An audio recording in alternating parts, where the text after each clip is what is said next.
Welcome. I'm Marilee Utter, Chair of the Counselors of Real Estate. Thank you for joining us today for our next episode in our What's Next webinar series. Our topic today is making sense of 21st century infrastructure. Infrastructure, big topic. It has a sense of being permanent and fundamental. I think you'll find the conversation today gives you a whole new perspective on what infrastructure is, how we ought to look at it, and how we are going to come together to implement it. For those of you not familiar with the Counselors of Real Estate's organization, we are a global nonprofit comprised of experienced, innovative, ethical problem solvers addressing the world's toughest real estate problems. Our members practice in 21 countries and in all disciplines, over 60 disciplines within the industry. This webinar represents the very essence of the compelling and timely thought leadership the counselors are known for. Let me thank our 2022 sponsors, Altus Group, Busak Real Estate, and Equus Capital Partners for making this series possible. If you'd like to learn more about the Counselors of Real Estate and our 1,000 credentialed professional members, please visit our website at cre.org. There you will also have access to a complimentary subscription to our excellent professional journal, Real Estate Issues. And we encourage you to subscribe and read it. I think you'll enjoy it. So we also look forward to your questions and participation during this session.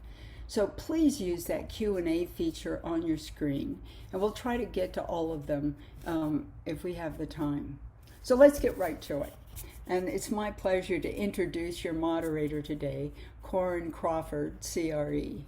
Korin is also the EVP of Griffin Swinnerton in Irvine, California. He brings over 20 years experience in infrastructure, real estate, finance, and with particular expertise in structuring public-private partnership B3s, and then real estate transactions in complex regulatory environments. Gosh, isn't that almost everywhere today? He also has experience with a lot of municipal and nonprofit entities, as well as for-profit players. Korin, I'll hand it over to you to introduce your panelists and get us underway. Perfect. Thank you, Marilee. Real pleasure to have this, really invigorating topic along the lines of 21st century infrastructure. I'm joined by good colleagues, friends, Cesar Acosta and Tom Wootten. Why don't you guys introduce yourselves really quickly, and then I will do some context setting. Cesar, please.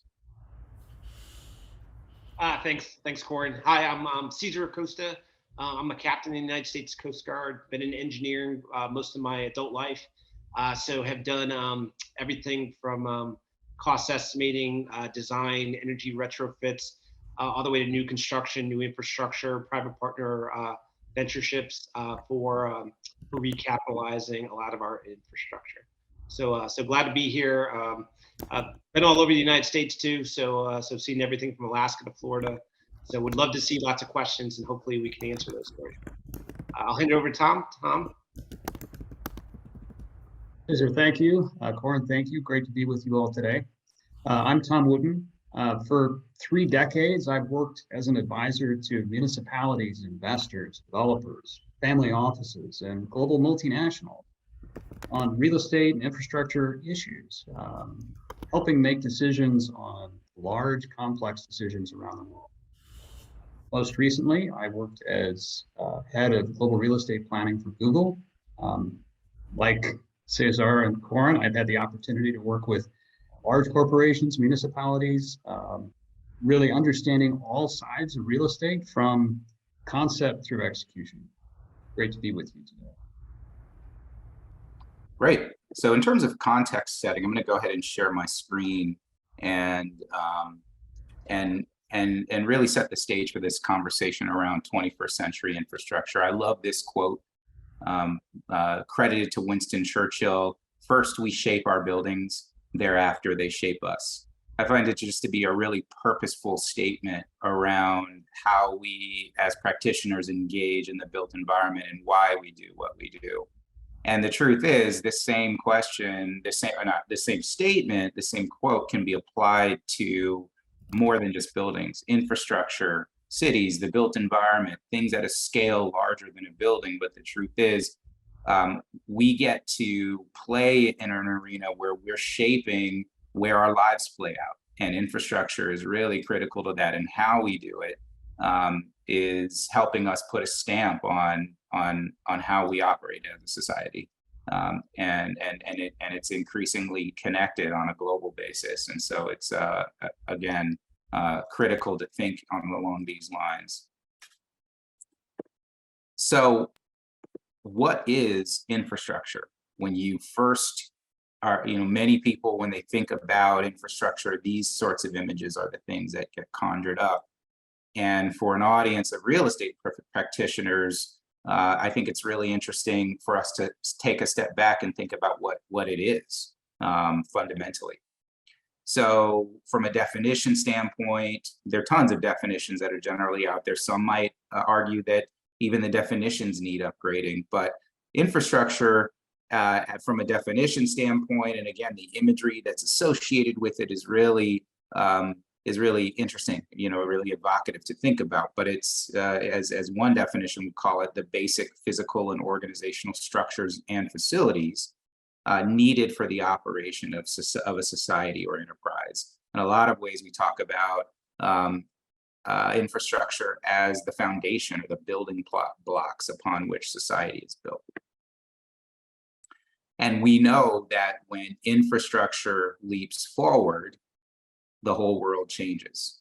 And I think that there's this idea right now about whether or not the world is changing for better or for worse, largely as a result of some of the imagery that we generally see, but also really compelling to start thinking about it in that context. Infrastructure, if it is the building block of society, and we are thinking about 21st century infrastructure, a lot of times, especially when we were planning this panel, we thought a lot about some of the key challenges or the key themes, trends that are impacting the 21st century as we know it, right? And we're kind of in the first quarter, the first quarter, like, you maybe think about a sports game or so with respect to the 21st century, and this is where we are. This is certainly not a comprehensive list by any means. It can't be. But again, a lot of this is to just give folks some context and some dots to connect as things to react to. But I think it's worth talking a lot about, rapid advancements of technology and how that's this key trend impacting how we think about infrastructure. We have, urbanization, not only in established first world, so to speak, quote unquote, markets, but globally and in emerging markets. We've got global connectivity both in terms of technology, but also in terms of news, in terms of travel. The world is just a generally smaller place. Generally across the world, we're seeing governments having fiscal challenges and needing to do more with less. Climate change, natural disasters, geopolitical instability, pandemic, which we just went through, something that was not foreseen 3, 4, 5 years ago, and now a major issue confronting what we think about as how to shape society in the 21st century. Deferred investments, diversifying communities, equity, social unrest. All of these things are the sort of intractable issues that we're having to, in some way or another, contend with and create solutions for. And I think that a lot of the popular words that you see at the bottom start to try to weave together these myriad of issues, and there are plenty more. I think that we've got a really high impact panel or a high impact audience, and I'm sure audience members can contribute more to these slides and to the issues that we're facing or that we're talking about here. But these popular words have to do with innovation, resilience, sustainability, flexibility, ESG. And then so again, we really want to tie this back to the implications for real estate. What are those implications when we think about infrastructure? Why is it important? Why is it relevant to real estate people? On the one hand, as number one, is the thinking of real estate really about, or the implications for infrastructure on real estate? Is it this supply-demand function and how that might be changing? The factors of supply, the factors of demand, are being upgraded with the latest trends and technologies and issues impacting societal mobility, and business and government function, and how that translates to valuation of the core real estate assets. Some people think about and draw infrastructure, create a connection to infrastructure along the lines of just smart buildings, or those types of things. How is my product type being influenced by the latest trends of societal advancement? Or number three could be, are there new opportunities? Are there new asset classes? Is there an expanding expertise for the real estate community? Oftentimes we think about that as connected into the last mile. If real estate people are really focused on buildings or communities, then in the last mile, how are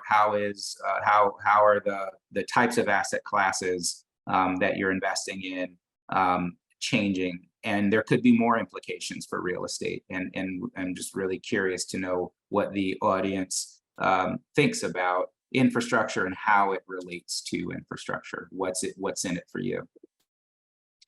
So just some topics to react to as a means to set the stage. And these are all topics that when we were planning for this panel, we thought about. And again, I think that it's good to react to these things as a means to set the stage for the discussion to follow. So newish infrastructure assets, systems design. How are we defining infrastructure? Large scale centralized systems or more decentralized systems? Is one replacing the other? Is there just more of a rebalancing of how we design infrastructure? We talked a lot about the cost of doing nothing with government stagnation that we see across the globe, but particularly in the United States. Infrastructure spend is going to happen whether or not we're proactive or reactive. Is this infrastructure? If we think about broadband infrastructure, a lot of broadband infrastructure of the future is shifting to space. And is this infrastructure, this constellation of satellites that provide a service that's really critical to the country and the world? And if this is infrastructure, then what about this? When we start thinking about resilience or sort of just-in-time changes to supply chains that we saw during the pandemic. And then will private or public solve things acting alone? And one thing to think about is, with all of the challenges, can public or private solve things acting alone, or what is the role for public-private partnerships? And this is a good segue into the panelists themselves, because these are both change makers and leaders in the public and private realms. And they both have interesting vantage points of creating change, both in public sector and private sector, but they also really talk about the need for acting in partnerships and doing things in new ways. So with that, I will turn it over. I'll stop sharing and I'll turn it over to Cesar to kick off his remarks. Thanks, Korin. Welcome, everybody. Glad that you can make it. So again, I'm Cesar Acosta, licensed professional engineer and one of Korin's friends and cohorts. So I was glad I got the invitation. It's always a good time to be an engineer, but it's absolutely an exciting time to be an engineer right now. Many of the topics and problems major engineering universities have studied and taught their students over the past 5 decades are actually coming to realization. Whether it's seismic, extreme weather, the frequency of those extreme weather events, but then also the population and the use of our facilities and our infrastructure. The majority of the infrastructure we have in the United States built between 1930 and 1960, population in 1950 was 150 million. We sit at 330 million today, and we're using the system that was designed max capacity for 150 million. It's time to update, and as we update, to do it smartly, to do it wisely. We already have a lot of the tools and the toolkits, tools and skill sets in our toolkits, and we've had them for decades. The question might be, why haven't they been implemented? Well, I could tell you as an engineer, I'm good in geometry and math, maybe not so good at the linguistics and marketing, right? And then really selling why we need to implement some of these quote unquote innovative or new design techniques. And sometimes it's implementing old techniques, like building for the environment that you're in, taking advantage of some of the natural things that exist with respect to heating, cooling, daylighting, and such. So I'd say engineers, again, great at math, but not necessarily the best marketers. I'd also say, we had a couple of decades of non-believers where, hey, people, they just believed everyone was sensationalizing everything. Engineers, we base things on facts, data, statistics, and then multiple iterations. We don't believe in first blush either, but after 4 or 5 times, we easily get convinced.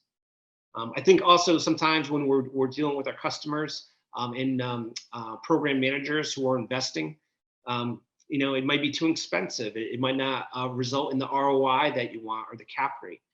And sometimes you always want to do things at the right cost, but we want to make sure we get the right facility at the right cost. And I think sometimes we sacrifice the right facility for price.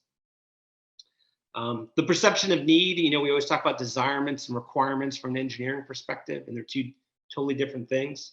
But I do believe that they're blending now and that we do have a great opportunity to act. So engineering today, what got us here today is not going to get us where we want to be.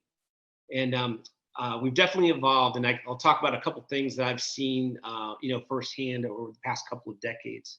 But definitely the trades and the master craftsmen of yesterday are not the same ones as today. I have a couple of buildings that are a couple 100 years old, 200, 300 years old in my inventory.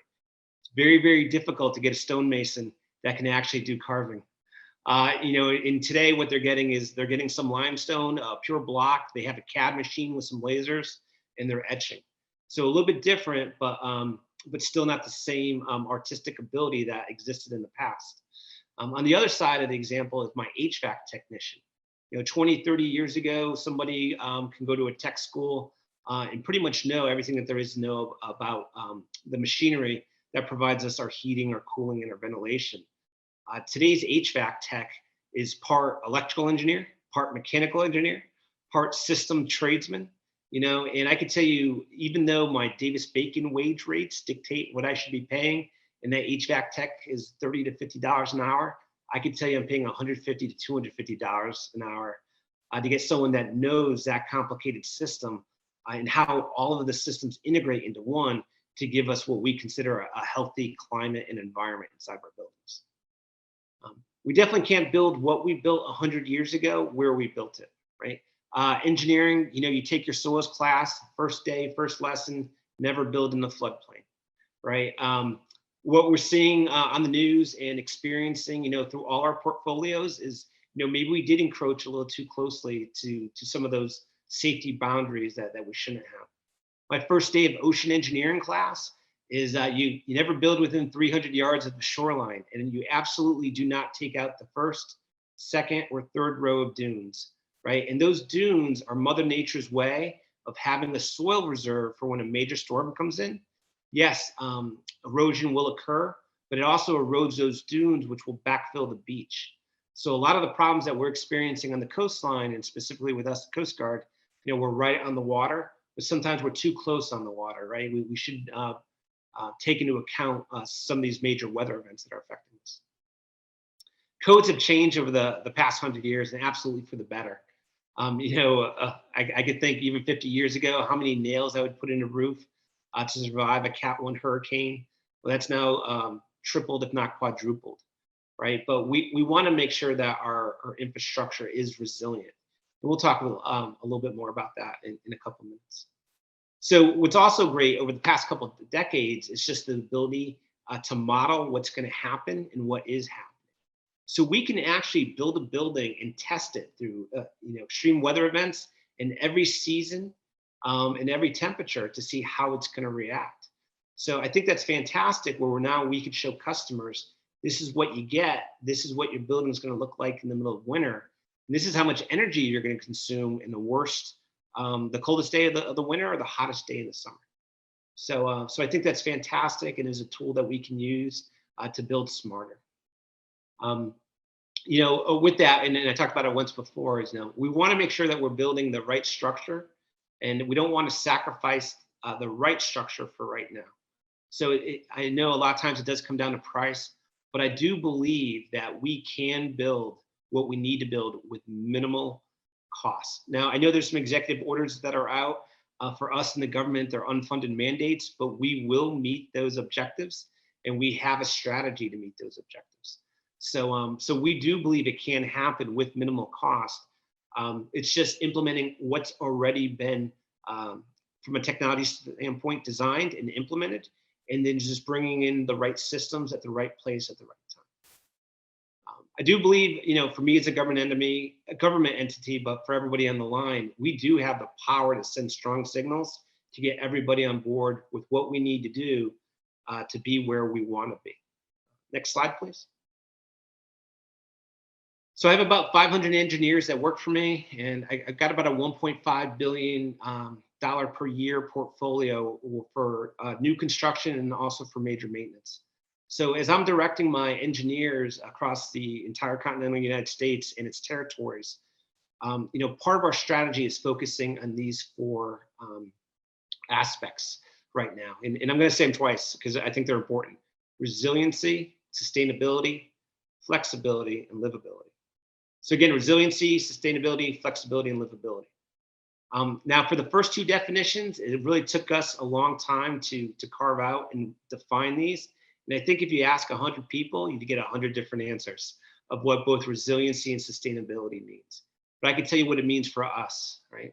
So resiliency is building a structure that's robust enough to handle today's population, its usage, and the extreme weather events. But it just can't be robust. We know some things we want in certain places, and it's going to be prone to damage due to natural causes. So we want to make sure that we're building something that can be reconstituted quickly so that our operations get up as quickly as possible. So for us in the Coast Guard, we're there for tropical depressions, tropical storms, Cat 1, Cat 2. Sometimes Cat 3, typically we'll relocate to another place outside the inundation zone. But then within an hour of that hurricane passing, we're right back in the mix. So we have to reconstitute within an hour or two so that we could serve the American public. So resiliency is really important to my organization. So sustainability is too, and I think this definition has evolved over the past 10 years, and definitely in a positive way. The way I view sustainability is that we use materials and systems that are easier to maintain over the complete life cycle of the building. But it doesn't mean going in cheap. Sometimes it's more expensive. We look at that net present value to see, hey, and we look at it a little bit different from a government perspective as the public, right? We always pick the net present value with the lowest value, not the highest.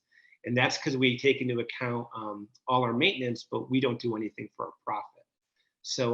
So what we're really pivoting away from over the past 10 years is just building the cheapest building upfront costs to constructing the most sustainable building over its complete life cycle. And part of that is also the building materials and its impact to the environment, right? We don't want to use things that are throwaway. We want stuff that can weather the storm and then still look good 10, 20, 30 years from now. One thing that's really impacted us, and it's been most prevalent over the past 5 years, is the flexibility of the space. What we're finding is, hey, I told you I have some buildings that are 300 years old in my portfolio, but they were structured in such a way that you could really only use them for one or two things.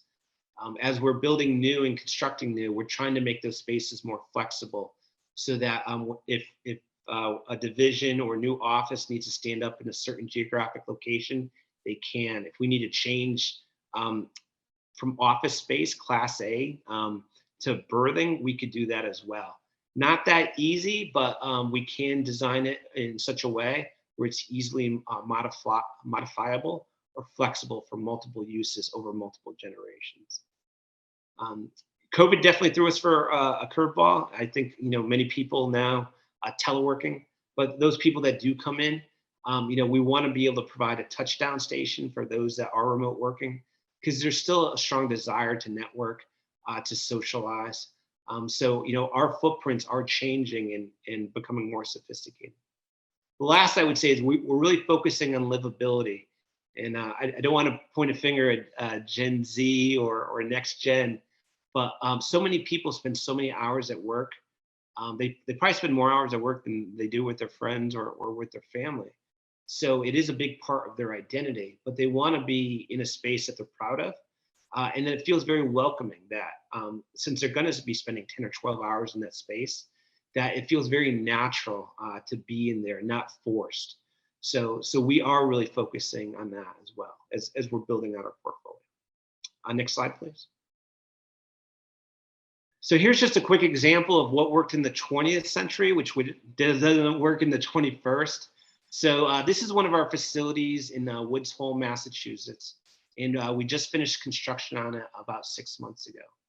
That building was built in the 1920s. It was originally a warehouse, and then it was converted to an office, and then it was converted back to /warehouse/office, and then it was converted to a warehouse, office, and sleeping. But over the past 20 years, that facility started to get flooded 3 to 4 times per year, causing major damage, and then we couldn't use the building for anywhere 6 to 8 weeks at a time. Also got very, very expensive to do repairs. But everyone that was stationed there, we would have to send somewhere else while the construction was going on, which was also an inconvenience. So one thing we did was, we looked to the future, hey, what is the right facility for this place? So we knew we needed to be here. So, we deliberately chose to stay in this location. So the first was siding. But then the second was, hey, we know that it's still going to flood. We got to be here. So we designed our whole first floor to be floodable. So we chose the right materials. We put electrical at the right height. So even if you look at those doors, if water gets in there due to water pressure, the doors can blow out. We just go look for them. We install them back in. We throw in some air dryers, and over 2 or 3 days, the space is dry, and everybody can go back in and start working as normal. We also partnered with the community significantly. They even hired their own architect. So they wanted to make sure that our facility blended with their community. It could be a symbol of pride for them, because they were very proud to be a Coast Guard town as well. So there was lots of partnerships that occurred. They helped pick some of the finishes, which we were amenable to, but they wanted to make sure that it blended in with the environment as well. So thanks for the opportunity. Look forward to a lot of good questions. And Tom, if I can hand it over to you. Cesar, thank you. It's really interesting listening to your presentation, Korin's presentation, how much overlap there is between these different viewpoints, right? And I didn't really intend for this to be such a apt description of what we're talking about, but there's the public sector, the investor developer side, the occupier side. I'm today representing the occupier side. And the points of overlap are really where we're talking about opportunity for us to partner and for the work of each of us to help complement the work of the other. And I think about the 4 words that Cesar spent time talking through: resilience, sustainability, flexibility, livability. And they're all absolutely on point for the occupier piece as well. So next slide, please. Some of this is really just a background on how do multinational corporations think about historically infrastructure and what's changing. And we talked about a number of these factors already with Korin's presentation in terms of what's influencing today. But the historic purpose of operational infrastructure, business infrastructure, has really been about enabling operational objectives within a budgetary envelope, making decisions that allow for the business to be fiscally sustainable and successful. Another part, which interestingly goes to the flexibility side, is making sure that if things change, there's a minimum incidence of stranded capital. You don't make a big investment last year that you've got to try and write off next year. Talent, incredibly important, historically even more so as we move forward and more complex, and I'll get to that in a minute. Attracting and retaining employees. The employees ultimately are the talent that enables the business to be successful. Everything that we do in organizing corporate operational infrastructure really is that at its core, making sure that it can be successful. Real estate has value as a factor of production. Building brand image, corporate culture, brand image externally, corporate culture internally. What is it about this that makes this the kind of organization physically and culturally that customers want to be associated with, want to buy from, that potential employees want to work for?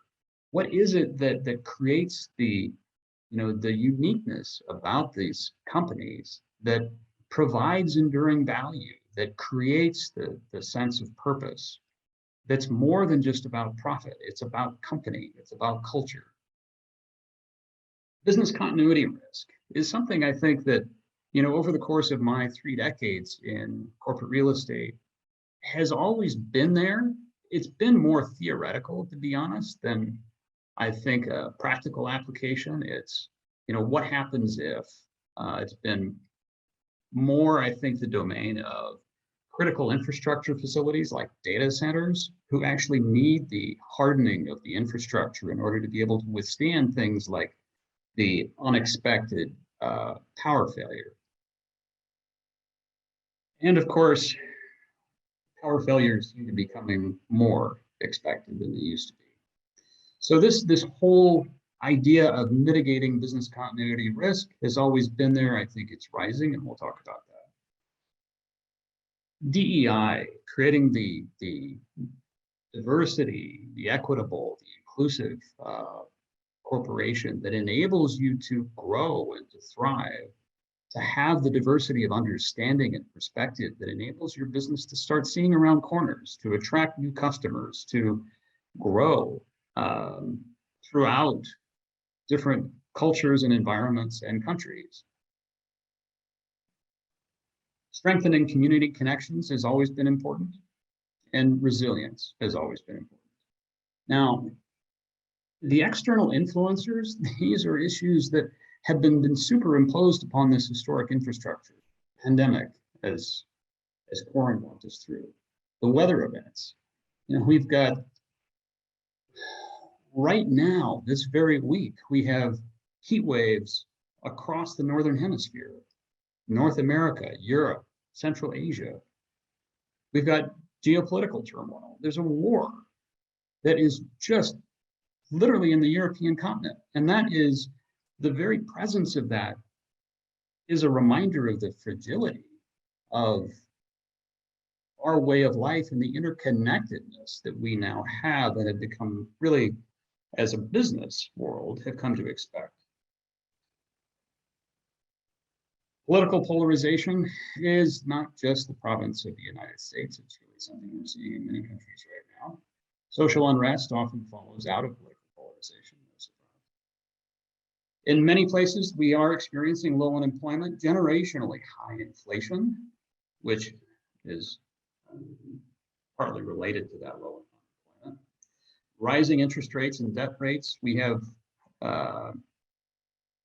the supply chain instability that's I still shake my head when, as a company, we go and try to place an order for some critical piece of infrastructure. They're getting, quotes for delivery that could be 1 to 2 years out. And when you think about what that does for the ability of a business to make decisions, it's really quite extraordinary and debilitating at the same time.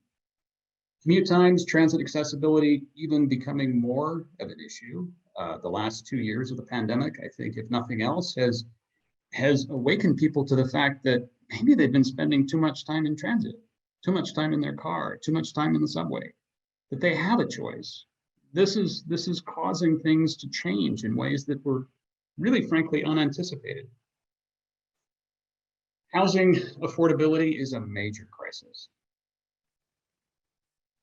This next point, partly by virtue of the housing affordability crisis, partly by virtue of the 2 years of experimentation of working from home through the pandemic, all of a sudden we have a workforce that is increasingly mobile. We are seeing people move and allowing them to move as a business that we never anticipated before. Remote working is actually something that is being broadly accepted across the board. Doesn't mean it's right for everyone, but increasingly it's something that companies are more and more comfortable not just tolerating, but actually promoting. So where people live relative to where they work is changing. The last one on here, and of course this list could go on for days too, is the increasing instability of the power grid. This is a problem certainly that we're facing right now in the United States.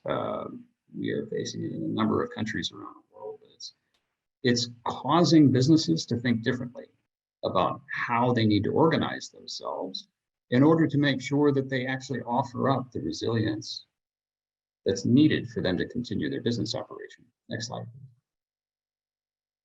So very quickly then, operational infrastructure priorities for the corporate occupant: increasing resilience, increasing the fortification of the infrastructure, making sure that that infrastructure that you have is there to withstand, whether it's a power failure, whether it's a storm, whether it's a drought, whether it's a heat wave, whether it's a freeze in the middle of Texas.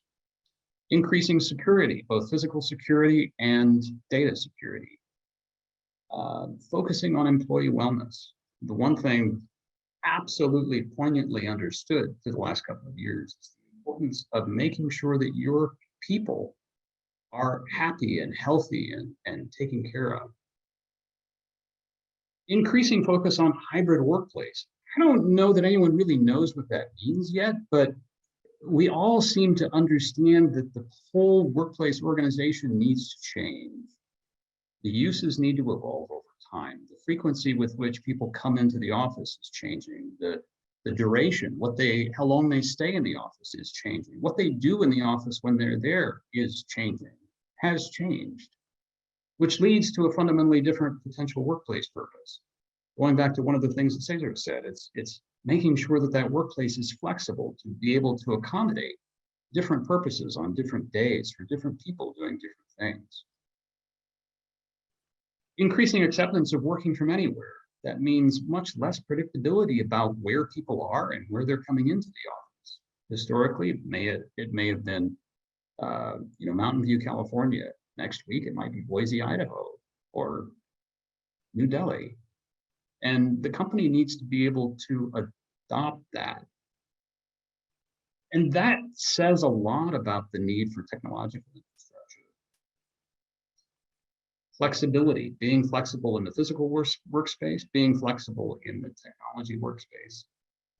The infrastructure that enables people to work from anywhere, that enables the business to continue to evolve and the investments that the company makes continue to endure. Increasing workforce diversity. Again, with more people being able to work from anywhere, there's much more of an ability to actually hire talent where they are, which gives a corporation the ability to grow exponentially in terms of locations.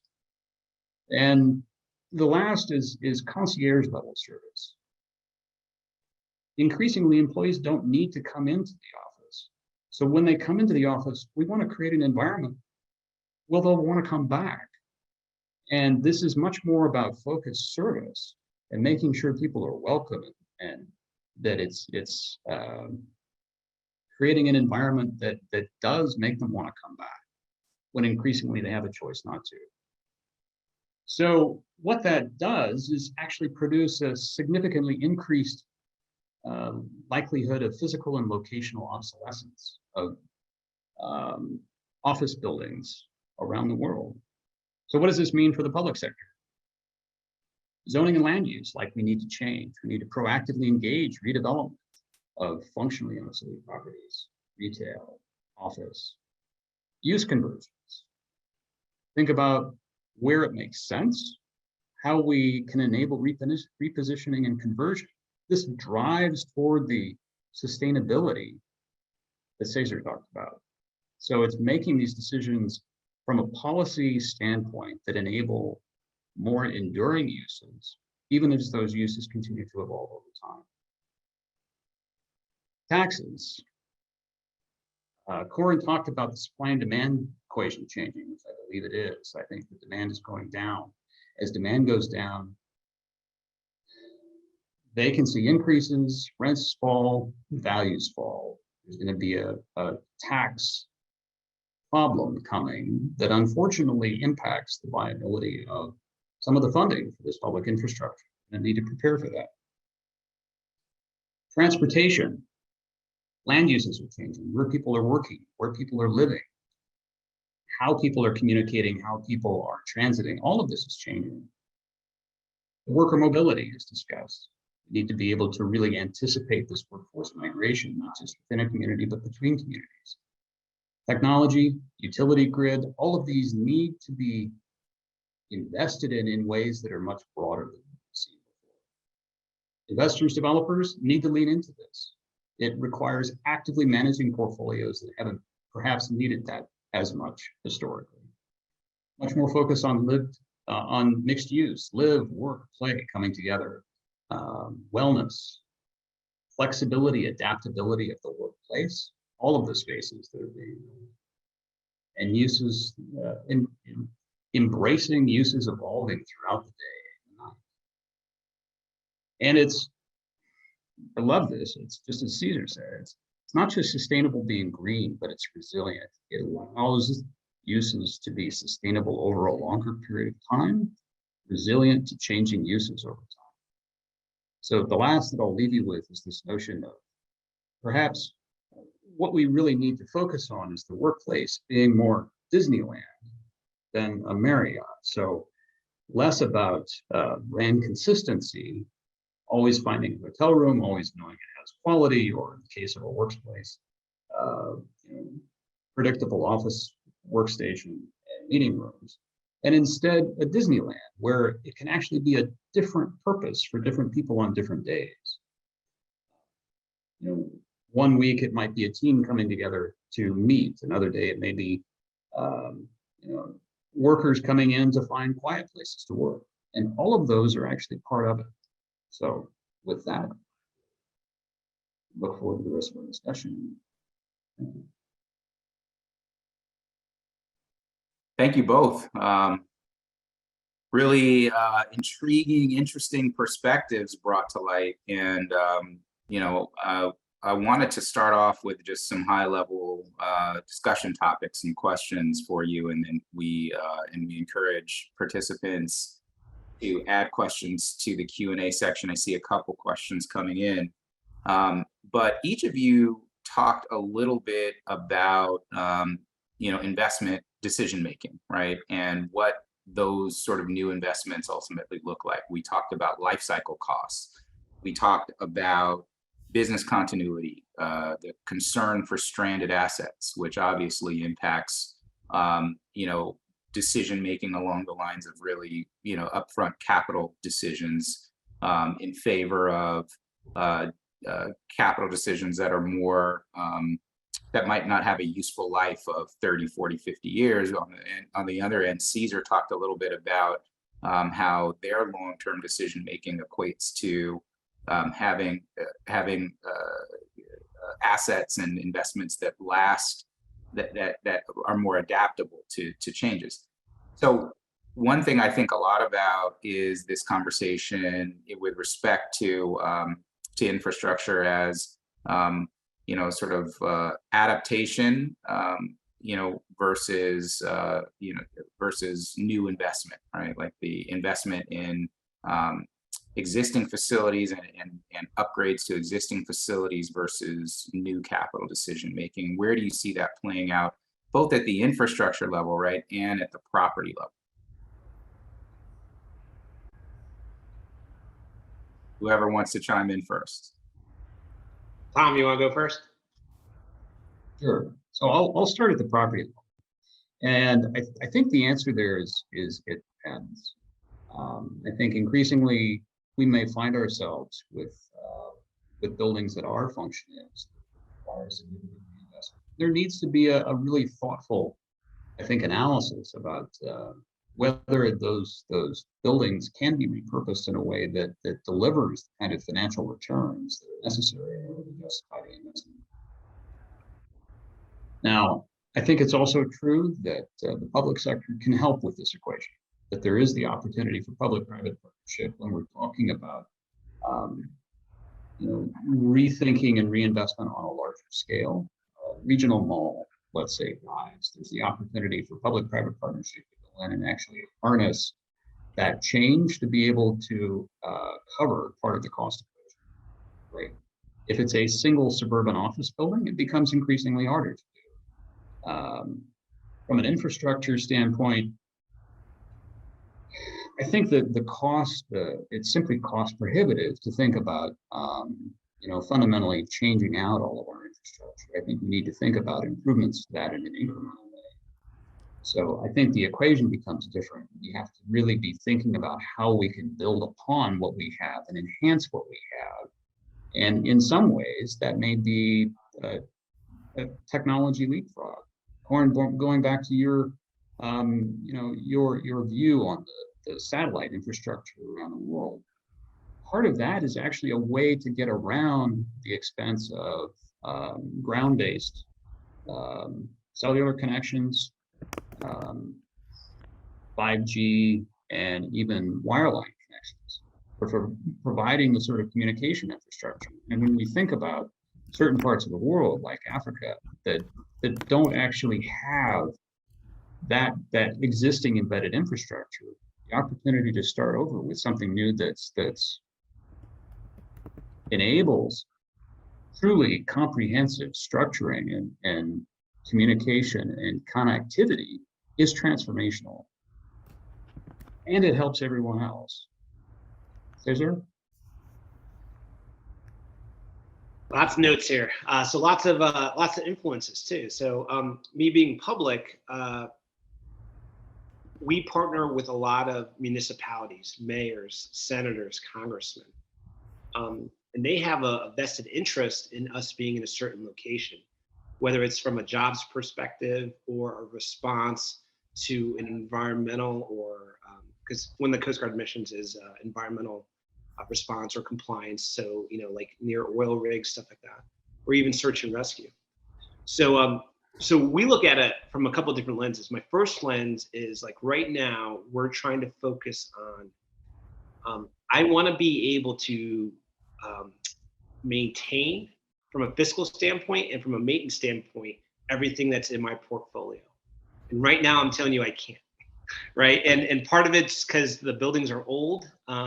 We have some deferred maintenance, and sometimes we have, I'll call it willful neglect.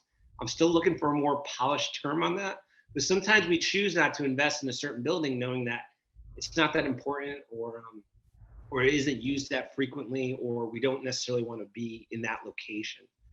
So, I mean, it's strategic, but we do partner with these municipalities when we do make a decision. And then the next thing we do is, after we talk to those that may influence where we are, hey, and I'll give a great example. In 2018, 2019, and even this past year, we had some major hurricanes in some locations. We had to choose, hey, do we stay in that exact location or do we relocate? Waterfront property always comes at a premium, right? So it's expensive and it can influence us greatly.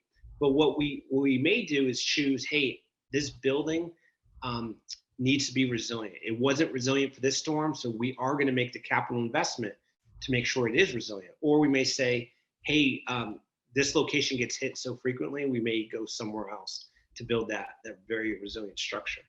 But sometimes what we do, we call it SLEP. You gotta love the military, a million acronyms, but it's a structures life extension program, right?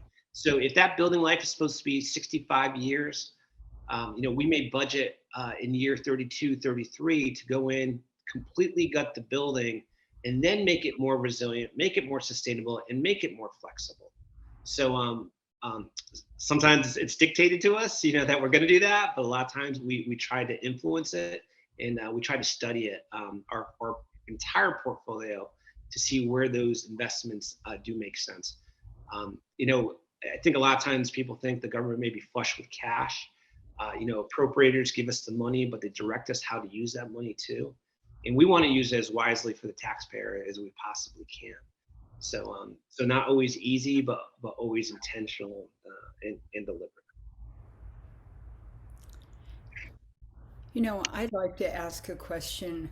I'm taken with the first issue is the role of the public sector and the role of the private sector going forward. We've talked a lot about P3s and, you know, design, build, finance, operate, maintain kind of complex deals and other kinds of cooperative engagements.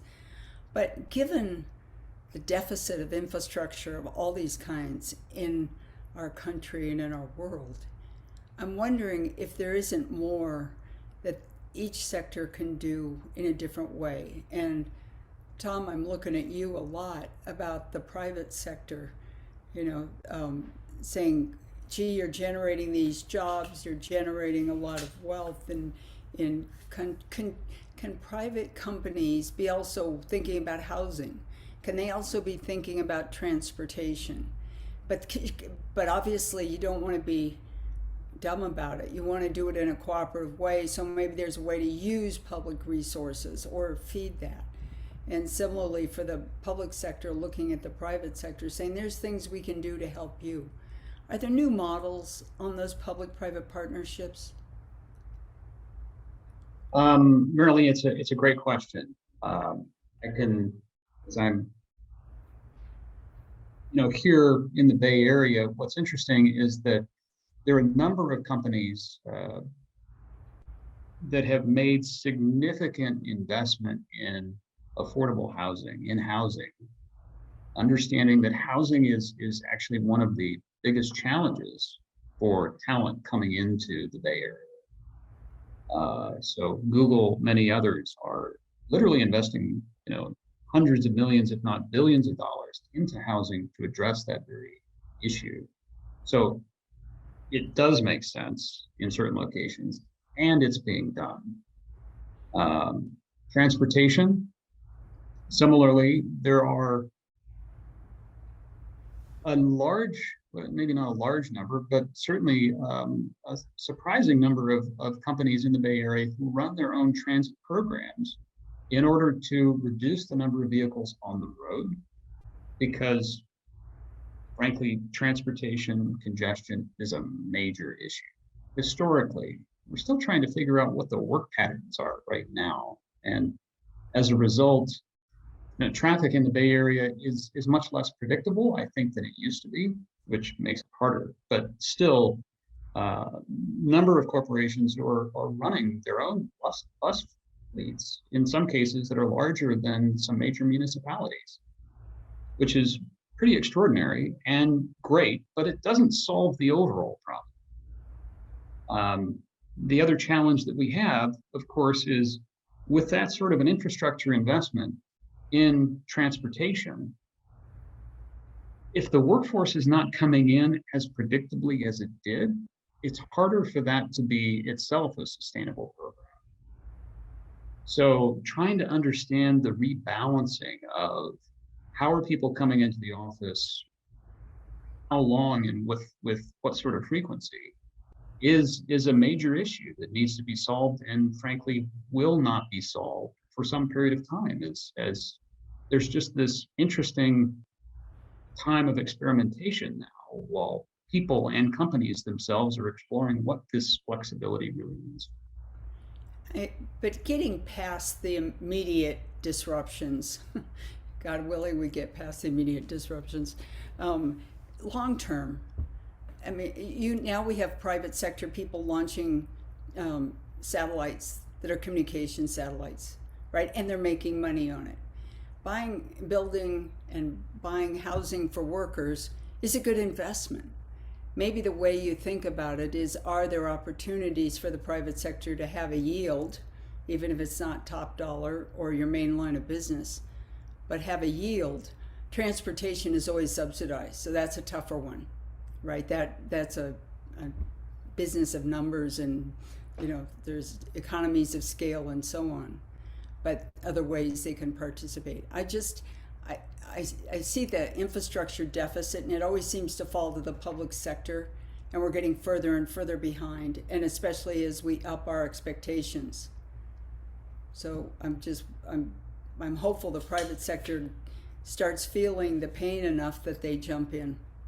Well, I think the private sector is already feeling the pain, and I think what it needs is probably more of a fulsome discussion with the public sector about what it is the public sector uh, has the funding for and is comfortable doing, and what it doesn't have the funding for, and what it needs help on. Infrastructure is oftentimes, I think, how we manage capital is a scarce resource. We can't do everything. If we can't do everything and there continue to be priorities, I think that's where it opens up the opportunity for a public-private partnership, how we can direct private capital in order to come in and solve some of these really hairy challenges differently. Yeah. Cesar, do you think that has viability? Yeah. We do lots of partnerships, right? And I think sometimes it's the role or the intent of the government to do that, right? Infuse some money. Sometimes we transfer property or provide other resources, and it could be even utilities. We're looking at one place right now where we're going to do a backup microgrid, battery powered, but the intent isn't just to do it for us; it's to do it for the greater community that we're in. So it also covers some homes on the outside. I think another way that the public sector partners with private and gives them an opportunity is, right now, over the past couple of weeks, we spent a lot of time looking at the latest executive order 14067 from President Biden and what that means as an impact to the construction industry. And I think when most people hear the term net zero, they get a little bit scared because they think it's going to be very expensive. It's not sustainable, right? Or it's going to require a large amount of capital. Through studying that and then implementing it through contractors, whether they're large business contractors, who scale on the hundreds of millions of dollars a year, or the small businesses, which we work with them as well. We provide that test bed to experiment and to see ranges and to see what's viable, so that we can inject some skill sets or some knowledge into the greater community, which then can make things more affordable for others, right? Now, whether or not that cost is actually transferred or those savings are transferred to others, we don't have a big say in that, but we do want to make sure that those opportunities are present, so that some things could be constructed more affordable, so it is as big of an impact in certain communities. Right. Well, maybe last question. I would go back to your original question or thought, Korin, about decentralized versus centralized infrastructure. I think that's a really interesting, compelling take on infrastructure. Does that mean that things are going to get smaller and closer to home? We're seeing, for instance, with all the supply chain problems, a big pressure towards nearshoring or friendshoring, and let's bring it closer. And warehouses now going closer to consumers instead of to ports, and things, I think, to give CEOs a sense of more control. Do you see that as a trend, or just adjusting to the times kind of thing? Definitely, I think it's a trend. So when we start talking about, I think an interesting question when we start talking about contrasting, say, a large power plant, gas-fired power plant that serves, a whole region, versus smaller scale renewable energy or smaller scale natural gas turbines or fuel cells, some of, kind of blending the idea of advancing technologies and advancing systems architecture from large systems down to smaller scale systems, closer to the point of consumption, closer to the point of community.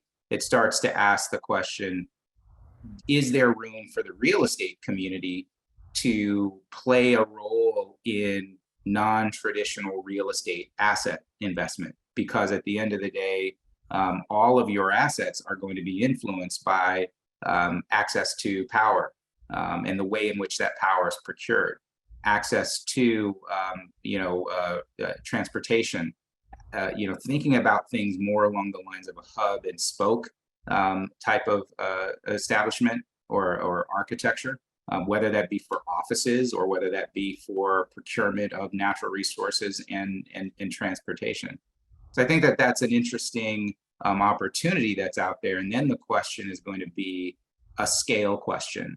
The scale of the problem that we have for something like transitioning from one energy source to another, is there enough scale in decentralized systems to be able to accommodate the sheer need, or what's the balance between reinvestment in transmission infrastructure to the wind farms and the large solar or even nuclear power if you need sort of consistent base load energy delivery, and so what's the rebalancing of all of that?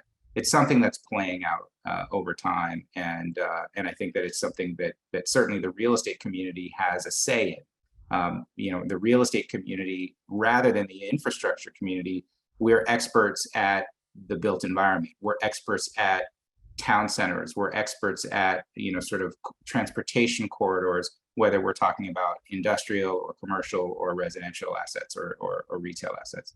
So as more and more sort of non-traditional asset classes start to get deployed in more of a community setting, the real estate community, rather than the infrastructure community, should, in my view, should be called upon to help craft that. Interesting. We're out of time, but I want to note that we had a couple really interesting comments. Jack was talking about your list of external influencers, Tom, and said, that list has been things we've been adapting to throughout the 20th century. And the councilors just put out its top 10 issues impacting real estate. You know what? The list changes order, but it's a pretty standard list in many cases. It's just that the circumstances change and the decisions we have to make modified with the times. Jack noted, and I thought this was really helpful, that because of people trying to solve those issues in their day, led to the creation of subways and bus systems, right? Those were the solutions of their day. And then Ken had an interesting observation about communities, public sector that's so fiscally frugal, and this gets to your point, Cesar, about guess what, the government isn't rich, right? They're so fiscally frugal, they want to pay as they go. They don't want to issue debt. And as a result, the amenities in the community are not what they should be, and they're hurting the economy and the quality of life in those communities, and how frustrating that is, and especially on a local level, Oh, yeah. that's so essential. Sometimes you get what you pay for, and if you're not willing to pay anything, your return is nothing. Yeah. Right. Right. So, well, I'm going to have to wind this up. Korin, Tom, Cesar, thank you so very much. We really, really appreciate it. And thank you to all of you for attending. Recordings of today's sessions will be sent to all program registrants, and it's also available on our website, cre.org, if you're interested in getting a copy. So please plan to join us for our next program. We're going to take a break in August, and we have a big meeting in September, but we'll see you shortly after that. In the meantime, I mentioned the top 10 issues impacting real estate. That's also on our website, and I encourage you to look at that report that we just put out. So until our next meeting, see you in the fall. Be well, and thank you for attending this edition of What's Next in Real Estate and the Life Experience. Have a good day.